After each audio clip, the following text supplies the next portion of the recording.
Katlarını göstermek istiyorum size. Asla yapışma ve hamurlaşma yok. Emin olabilirsiniz. Bakar mısınız şimdicik? Bakın.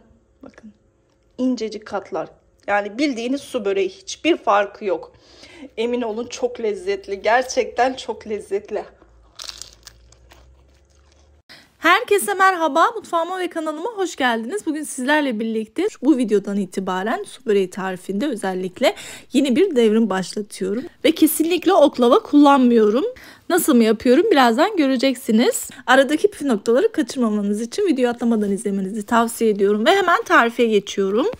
Öncelikle su böreğimizin hamurunu yoğurmakla başlıyoruz. Orijinal su böreği hamuru olacak. Bunun için hamur yoğurma kabıma 3 adet yumurta, 1 su bardağı soğuk su, burası çok önemli, ve 1,5 tatlı kaşığı tuz ilave ettikten sonra homojen bir şekilde karıştırıyorum. Daha sonra ilk etapta 3 su bardağı ununu ekleyip bildiğimiz mantı hamurundan biraz daha sert kıvamda hamur yoğuruyoruz. Burası çok önemli.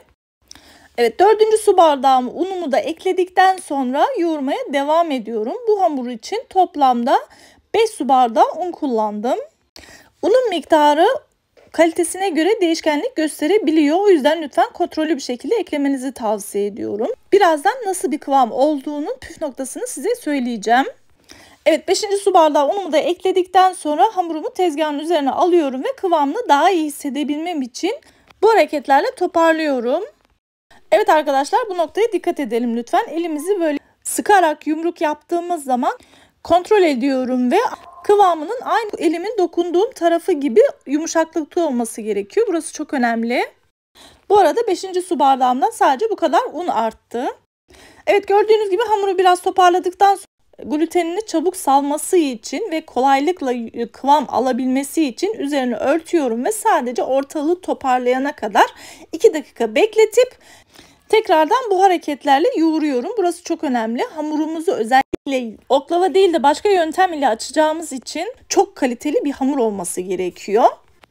Bu arada bir hatırlatma yapmak istiyorum arkadaşlar. Eğer videomu beğenirseniz beğenmeyi ve bir sonraki videolarımdan haberdar olmak için bildirimleri açıp kanalıma ücretsiz abone olursanız çok mutlu olurum.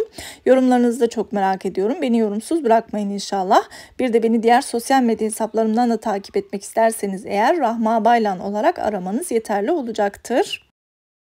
Evet, gördüğünüz gibi hamurumuz gayet güzel, kaliteli oldu ve pürüzsüz oldu.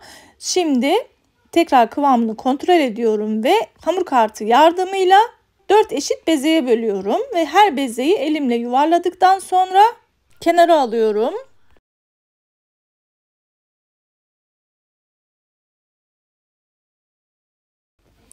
Evet, hamurlarımı beze haline getirdikten sonra böyle yayvan bir tabağa alıyorum ve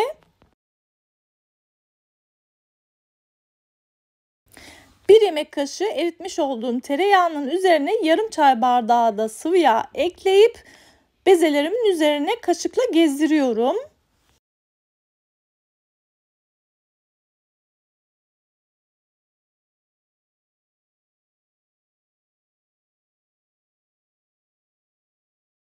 Hamur yumurtalı olduğu için çok çabuk yapışacaktır. Gördüğünüz gibi hemen 2 dakikada altı yapışmış bile. O yüzden her tarafını bolca yağlıyoruz. Evet arkadaşlar, yağlamış olduğum hamurlarımın üzerine güzelce kapatıyorum ve buzdolabına kaldırıp bir gün bekletiyorum. Evet, bir günün sonunda bekleyen hamurlarımı masamın üzerine alıyorum ve masamı güzelce yağlayıp merdane yardımıyla bu şekilde açıyorum.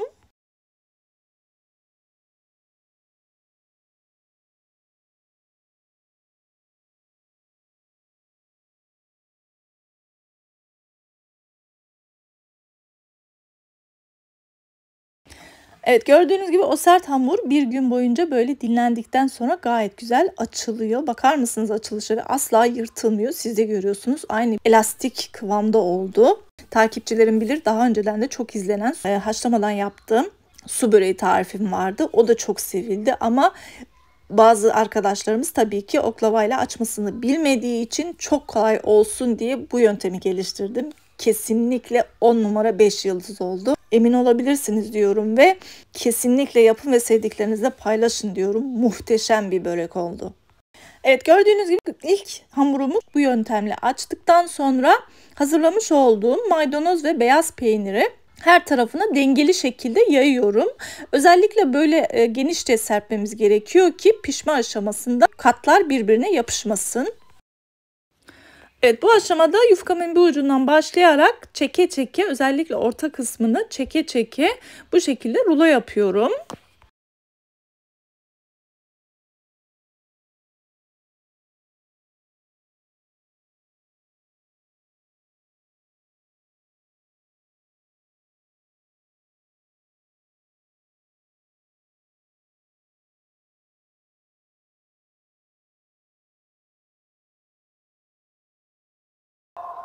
Daha sonra fırın kağıdı sermiş olduğum tepsimin ortasına bu şekilde kendi ekseni etrafında çevirerek yerleştiriyorum.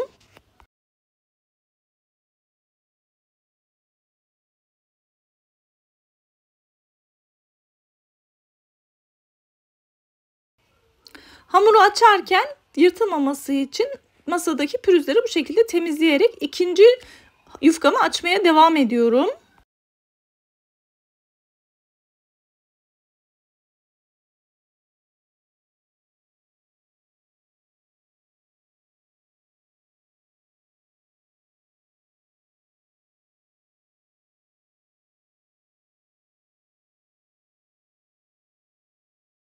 Evet arkadaşlar, bütün hamurlarımı güzelce rulo yaptıktan sonra tepsime döşedim. Daha sonra üzerlerine biraz bastırdım ki incelsin. Olduğu gibi bırakmıyoruz. Elimizle böyle bastıra bastıra hamuru inceltiyoruz. Daha sonra bir yemek kaşığı eritmiş olduğum tereyağını üzerine gezdirip bıçak yardımıyla üçgen şekilde kesiyorum. Burası çok önemli. Daha sonra kesmiş olduğum böreğimi önceden ısıtmış olduğum 200 derecelik fırına gönderiyorum ve bu şekilde olana kadar pişiriyorum. Gördüğünüz gibi yağım içinde fokur fokur kaynıyor. Diğer yandan da kaynattığım suyumu, burası çok önemli arkadaşlar. Aklınıza soru işareti kalmaması için bunu özellikle gösteriyorum size. Bakın, bir su bardağı ilk etapta kullandım. Biraz salladıktan sonra az geldi gözüme ve bir su bardağı daha ekledim. Burada suyumuzun kaynar olması, fokur fokur kaynar olması gerekiyor ve fırından da böreği çıkarır çıkarmaz suyu dökmemiz gerekiyor.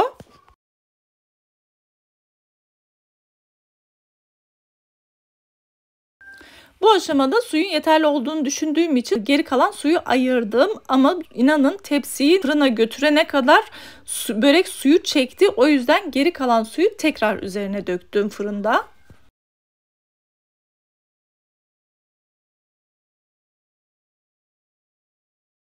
Evet arkadaşlar, gördüğünüz gibi böreğim hala suyunu çekmedi. Pişmeye devam ediyor ama içine bakar mısınız? Gerçekten tam böyle, yani su böreği, yani başka bir açıklaması yok. Tam bir su böreği oldu. Kesinlikle emin olabilirsiniz. Bu da fırından son hali.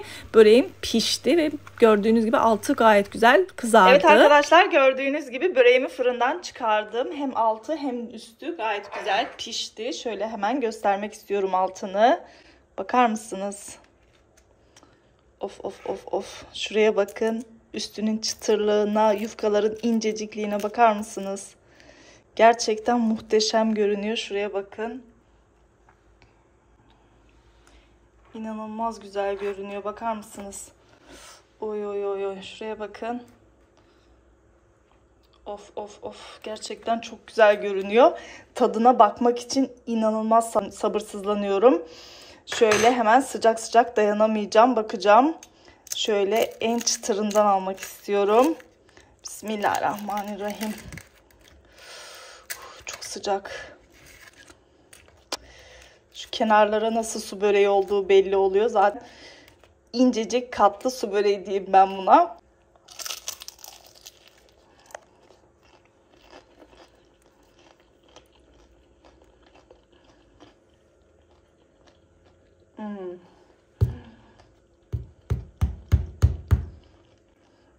Yani kesinlikle su böreği.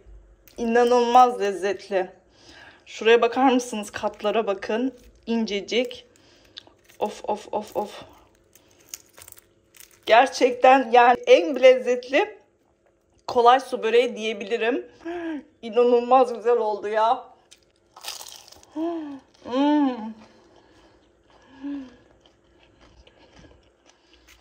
Yani kesinlikle şuraya bakar mısınız? İncecik katlar. Asla hamur değil, emin olabilirsiniz. İnanılmaz güzel. Zaten bu kadar ince yufkayla hamur olması mümkün değil. Oy oy oy oy.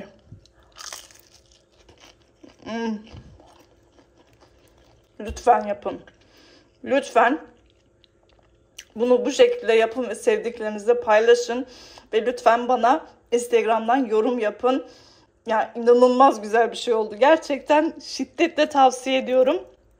Daha önceden ben bunun normal su böreği gibi oklavayla açılanı yapmıştım. Ama bunda oklava yok. Yani olabilecek en kolay, en pratik su böreği bu diyorum. Kesinlikle yapın lütfen. Wow. Muhteşem.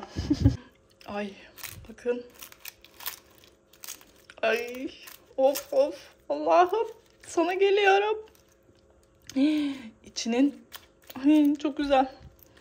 Bismillahirrahmanirrahim. Ay ben niye besmele çekiyorum? Şöyle.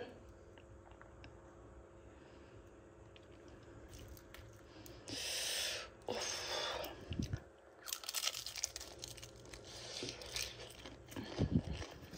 Özellikle şöyle makasla kesip katlarını göstermek istiyorum size. Asla yapışma ve hamurlaşma yok. Emin olabilirsiniz. Bakar mısınız şimdi? Bakın incecik katsınız. Bakın incecik. Asla yok bakın incecik. Bakın bakın. İncecik katlar. Yani gerçekten çok lezzetli.